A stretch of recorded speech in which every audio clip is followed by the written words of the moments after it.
नमस्कार। इन खबर में आपका स्वागत है।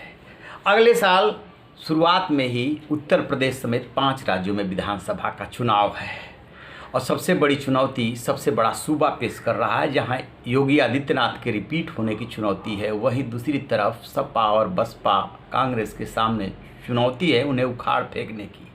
बीजेपी इतनी जल्दीबाजी में है कि 300 प्लस का टारगेट दे करके इस चुनौती को स्वीकार करने के लिए या हर हाल में प्राप्त करने के लिए जो कुछ भी कर सकती है ये न केन प्रकारेण सब हथकंडे अपना रही है। ठीक उसी तरीके से जैसे आपने गौर किया होगा कि पश्चिम बंगाल चुनाव के दौरान किस तरीके से थोक के भाव में बाहरी दल यानी खास तौर से टीएमसी से नेता लाए गए थे। अभी जिस नाम को लेकर के सबसे ज़्यादा उत्तर प्रदेश में और बीजेपी में हंगामा है वो है जितेंद्र सिंह बबलू। अयोध्या से बीएसपी के पूर्व विधायक है। 15 जुलाई 2009 को तत्कालीन कांग्रेस की प्रदेश अध्यक्ष रीता बहुगुणा जोशी के घर पे हमला हुआ था, आग लगा दी गई थी, उनके घर को फूंक दिया गया था। वही रीता बहुगुणा जोशी बाद में बीजेपी में शामिल हुई और इस समय बीजेपी की प्रयागराज से सांसद हैं। और उनसे बिना पूछे उस जितेंद्र सिंह बबलू को पार्टी में स्वतंत्र देव सिंह जो सूबे के मुखिया हैं उन्होंने शामिल कर लिया और कई नेताओं को शामिल किया गया, लेकिन किसी नाम पे बवाल नहीं बवाल मचा है जितेंद्र सिंह बबलू को लेकर के। आखिरकार क्या अयोध्या में मजबूरी आ रही थी? क्या पंचायत चुनाव के दौरान जो झटके लगे थे, बेशक जिला पंचायत में आपने कर लिया, उस झटके को या उस ज़मीनी हकीकत को बदलने की कोशिश है? उसमें जितेंद्र सिंह बबलू जरूरी हो गए थे बीजेपी के लिए। जो कुछ भी हो, बीजेपी बहुत सधी हुई दाव चल रही है, लेकिन इस नाम को लेकर बवाल हो गया है और रीता बहुगुणा जोशी का कहना है कि वो प्रदेश अध्यक्ष स्वतंत्र देव सिंह और राष्ट्रीय अध्यक्ष जेपी नड्डा से बात करेंगी।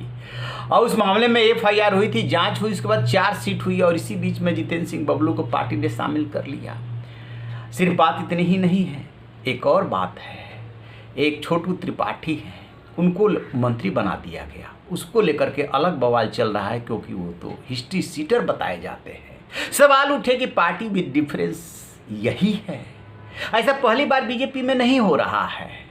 इसके पहले आपको याद है बाहुबली नेता डीपी यादव को बीजेपी ने शामिल कर लिया था, बवाल मचा तो कुछ घंटों के अंदर ही उनको पार्टी से निकालना पड़ गया था, उन्होंने इस्तीफा दिया। अभी जब दिल्ली में शाहीन बाग में आंदोलन चल रहा था, तब जिस गुज्जर ने वहाँ पे गोली चलाई थी उसको बीजेपी ने पार्टी में शामिल कर लिया। फिर जब बवाल मचा तो उसको भी निकाला गया था।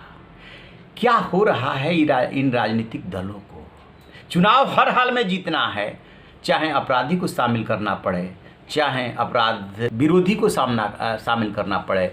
विरोधी को शामिल करना फिर भी आज की राजनीति में एक चलन हो गया है। जिस पार्टी का जहां दांव चलता है वो शामिल करती है, भले ही वैचारिक एकता न हो, लेकिन अपराधी को शामिल करना। और जिस नेता का घर फूंका गया था वो नेता अब बीजेपी का सांसद है, तो जिसने घर फूंका उसी को ले आकर के घर बसाने की कोशिश। सवाल तो उठेंगे, सवाल उठ रहे हैं। अब जरा छोटू त्रिपाठी की बात हो जाए, सुनिए एक रिपोर्ट। जिस अरविंद राज त्रिपाठी और छोटू त्रिपाठी को प्रदेश मंत्री बनाए जाने पे बवाल हो रहा है, दरअसल छोटू त्रिपाठी के खिलाफ 16 मुकदमे दर्ज हैं। उनकी हिस्ट्री सीट खुल चुकी है। हालांकि छोटू त्रिपाठी का दावा है कि इनमें से 15 केस में वह बरी हो चुके हैं, जबकि एक केस हाई कोर्ट में है। अरविंद राज त्रिपाठी और छोटू त्रिपाठी का परिवार शुरू से भाजपाई रहा है, ऐसा दावा किया जा रहा है। छोटू त्रिपाठी बचपन में ही विद्यार्थी परिषद से जुड़ गए थे। उनके परिवार में 3 बार से लगातार बीजेपी का पार्षद चुना गया है। एक बार उनकी मां और 2 बार से उनके भाई पार्षद है। छोटू कानपुर की छात्र राजनीति से जुड़े रहे हैं।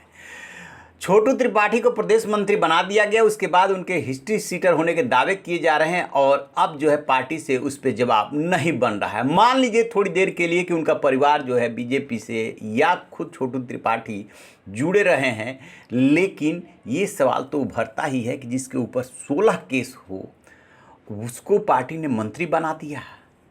तो यही सवाल पार्टी कार्यकर्ताओं को भी मथ रहा है।